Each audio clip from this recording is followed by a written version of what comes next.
Il ne faut pas se précipiter sur les rumeurs.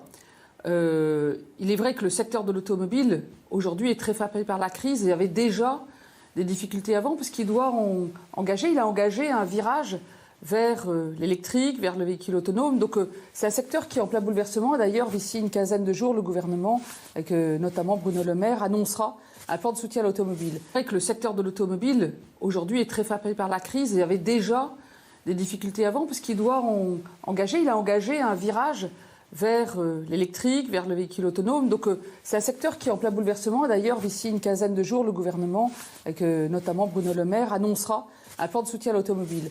Dans ce contexte-là, il y a la situation particulière de Renault. Et je vais vous dire, si des décisions doivent être prises, elles seront d'abord annoncées et discutées avec les organisations syndicales qui représentent les salariés. Je crois qu'il faut donner la primauté au dialogue social, et donc je ne commenterai pas tant que le comité social et économique ou le conseil d'administration se sont réunis.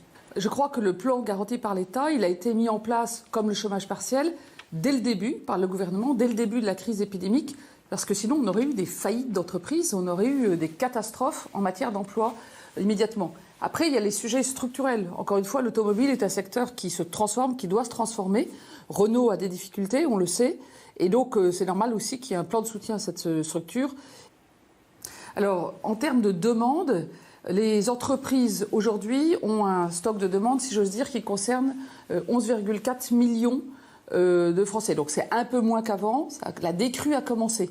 Après, moi, j'ai demandé à la DARES, le service statistique du ministère du Travail, de faire une enquête auprès des entreprises directement pour savoir combien de salariés sont effectivement au chômage partiel.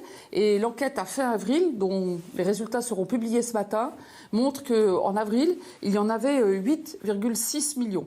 Donc je crois que là, on est le plus proche possible de la réalité. En fait, le chômage partiel, le retour à l'activité est très lié au sujet de santé et de sécurité, puisqu'on peut repartir au travail à condition que ça se passe bien.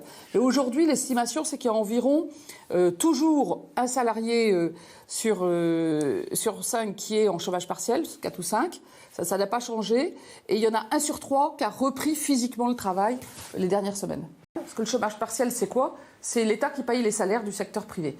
Donc il est normal que l'activité reprenant, c'est l'entreprise qui réactive le contrat de travail et qui paye les salaires de ses salariés. Heureusement qu'on va vers ça. Mais on va le faire progressivement. Donc dans tous les secteurs, on pourra continuer du chômage partiel pour une partie des salariés.